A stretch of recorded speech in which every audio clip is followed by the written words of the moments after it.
Oh, someone else is recording. Okay. So can you see my screen, everyone? Anybody? Yes. Okay. So yes, I'm going to tell you about what NestCan are doing for the just transition, and I'm telling you about the fact that some of us are actually going to COP. So my wife pointed out from the Aberdeen Climate Action Facebook that the Press and Journal has this article about part of what we're doing, saying that some artwork of local children is going to COP. So that is what I'm going to talk to you about. So I'm going to talk to this slide for a few minutes, but I just want to point out one thing. Had it not been for COVID, this would have been our 48th Climate Cafe. We missed one in 2020.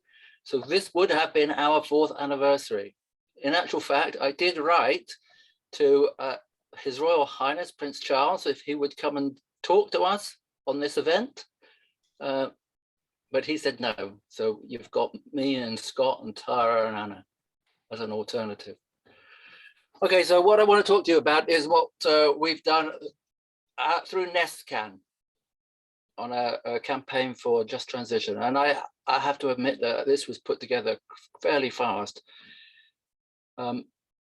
So it's an opportune moment, it turned out. Aberdeen Climate Action, as those of you who are here probably know, do an awful lot about raising awareness to people, I think, and I think we all accept, people who are relatively well aware of what climate change is. So these cafes, we're talking to the converted, and we have been aware for some time that one of the things we would like to do is to get out into communities to talk to people who are not coming to these meetings. That sort of philosophy coincides with the fact that two things happened. One is COP26 was happening, delayed, of course, because of COVID, but it gave us an opportunity to actually decide to try and do something around that theme of getting into communities, getting the voice of communities. And also hugely significant, this thing called North East Scotland Climate Action Network started. That started in January of this year. And that's proved a very, very useful vehicle for some of these thoughts that I'm not saying started in Aberdeen Action, but Aberdeen Climate Action had that match what people in NESCAN want to do. So you're probably not that aware of what NESCAN is. North East Scotland Climate Action Network is a collection of, I think it is 31 different groups within Aberdeen and Aberdeenshire who have some interest in climate action, and they're all being brought together in a network which allows them to communicate with each other, use efficiency that's gained from that, and try and work together to get the message across and to promote action on climate change. And one of the first things we did was we made an application to go to COP, and that is to do a campaign on just transition in which we promised to do these things. We promised to do a questionnaire, we promised to do workshops, we promised to do a school art competition, and we promised to create some artwork. And actually what we did was a questionnaire, I think a really nice questionnaire.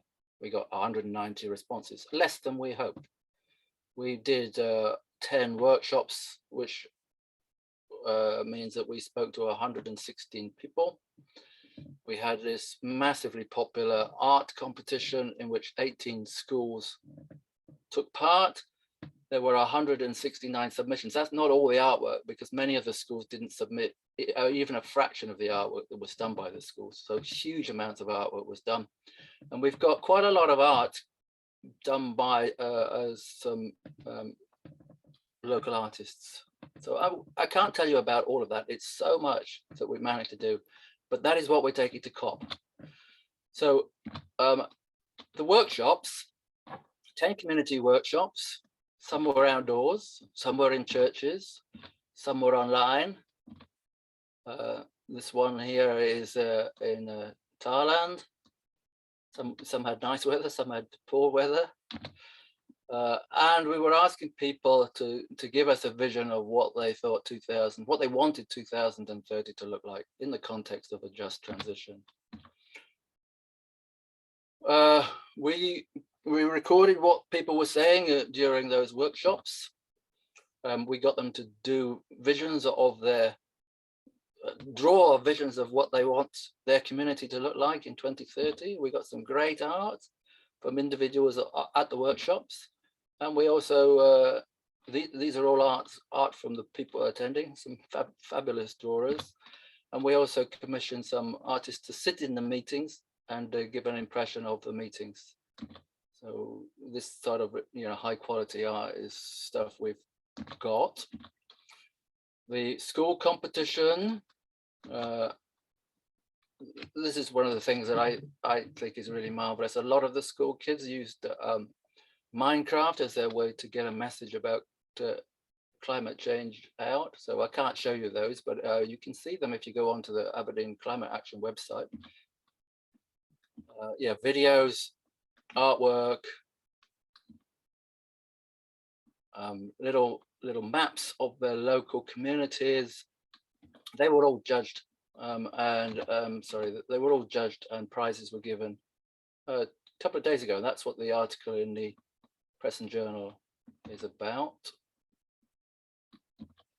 We got 4 artists, as I said, to do drawings. Leanne, I think, produced, I haven't seen all of these, but Leanne has produced quite a number of different artworks based on her engagement with our efforts.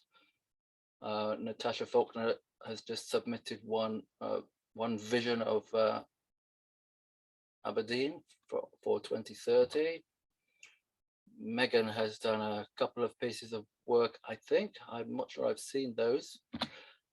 And then Adesina has done this beautiful piece of work, which I picked up yesterday. So I'm the only one here who's seen it in the flesh. It's an absolutely stunning painting that he's done for us. So that's all going down to COP on Thursday. In fact, it's going in my bag tomorrow on the train. The results, this is from the survey. So we were asking questions about what people thought about their community now and what they thought about what their community would look like in 2030. Some of the challenges that they might face to get to net zero, some of the things that the government needs to do to make it easier, and personal impacts and commitments. And we got loads and loads of data. Just from 190 people, we got so much data. We got age demographics. The only thing about the age demographics is we didn't have many people under the age of 18, very few under 18, in fact, possibly only one. And we didn't have very many people 18 to 24. Other than that, we had quite a good representation. So I think in future it would be good to get more young people. And we collected people's attitudes on scales from 1 to 10 about what they thought about public transport now and public transport in the future. I'll say a little bit about that, but I can't show you all of the results. And opportunities to earn a living. These are just some of the questions that we were asking. And we got some demographics about where people lived and whether they owned their house and what their income was. So getting on to just a few results about that. Interesting observation is that of the people we surveyed, 190 of them, they all have some reasonably strong understanding of climate change. So rather few don't know anything about climate change. Most know. I mean, that might well be because this is hardly a random selection of people. So it is selective because these are the people we could reach in our emails, our social media. The bad news is when you ask people whether they feel confident that the transition that we're going to have to go through will be done fairly or not, by far the majority think it's not going to be handled fairly. And by the way, we looked at the demographics and we didn't pick out anything very strong except some quite interesting differences between people who live in the city and people who live in the Shire. So I'll mention that briefly. But I do have to say, actually, we haven't analyzed this data fully. We got a lot of analysis we can do yet. We needed to write a very short report for going down to COP. why do we think, why do we doubt the transition will be not just? So these are some of the things that the people identified as the things that will mean that the transition will not happen as well as it could. So actually the most important barrier to achieving net zero, it was considered to be vested interests of big companies and landowners. That's the precise wording. But other things like the UK government, local government, lack of shared vision, lack of infrastructure. Interestingly, it's not things like, I mean, the Scottish government do far better than UK government, perhaps not surprising. And interestingly, people in other countries are not seen as a problem. So these are quite interesting results. We need to do some word analysis on it, but this is just a word cloud that gives you some idea of the words that people were coming up. This is questionnaire about getting to net zero in Aberdeen City. This is Aberdeenshire, it's the same question. So if I knew how to analyze this properly, I would tell you that there's subtle differences between the two. So we will work on that to give a more thorough analysis. This is community requests on government in Aberdeenshire and in Aberdeen City. So I'll say a little bit more about this. This is what people want. Community priorities for, this is Aberdeenshire. And number one is affordable and frequent public transport, and then better availability of local produce and jobs in the low carbon economy. So I'm not going to go through all of these, but these are all highlighted in the report, which there will be a link to sometime. This is slightly different to the city. So in the city, public transport is fourth priority, whereas you see less air pollution is a priority. Jobs in the low carbon economy is still very high, better availability of local produce. So there is a subtle difference. From the questionnaire and from the workshop, we collected actually 50 pages of text. And I think that text is really, really valuable, but we haven't analyzed it properly yet. So we're hoping to analyze that in much more detail. But just to try and pull out some of the key themes that come out of that text, questionnaire and the workshops, it really falls into two types of priority that the people seem to have. One is achieving a just transition, and the other is lowering carbon footprint. And I'll go over these things really quickly. So one is more local decision making and action. So there was a strong call for local decision making, and we have loads and loads of quotes like get more local action and a feeling of belonging and empowerment. I haven't really got time, I don't think, to sort of dwell on any of these, but the report, if you read the report, this has more or less come straight out of the report, and this has also come out of the video that we're taking down to COP for our stand on in 2 days' time. Yeah, training and financial support to build a social and financial capital to make changes happen. So like to see more support training for people to take on leadership roles within the community. So loads and loads of people commenting on those sorts of things. So lowering carbon footprint, thriving local communities through localism, access to local shops, businesses offering local products, jobs in the low carbon economy. Access to green space is something that came up a lot, actually, particularly in the city.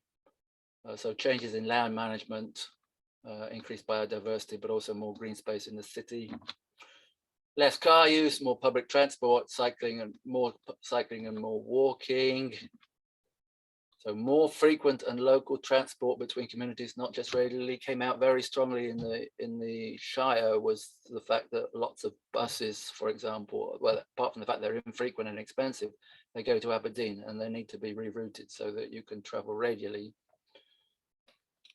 Yeah, connected and safer cycle routes and walking paths, nicer cycle routes. Improved housing with retrofitting of old houses, better insulation, community heating and power, more affordable buildings, housing, more local community influence on development decisions. That's a really strong one that came out as well, I think. So that's what comes out really from looking at the text that came from the workshops. One other thing that I personally got out from actually being participant or facilitator in 5 of these workshops is how happy people were to talk about climate change, and how many people said that they welcome the opportunity to do it. And it makes me think that there is a real need within the community to spend time talking about climate change. So this is more or less the end. This is what we're doing with it. We're going to the Science Centre, this thing, on Thursday. It will be Alison and I are going down there, but Tara is going to meet us there. Tara Murray, I think, has joined us tonight, so she will be there. This is what we've got. We've got a little stand. It looks a bit haphazard and flimsy to me, but yes, it's a stand. We have a TV screen.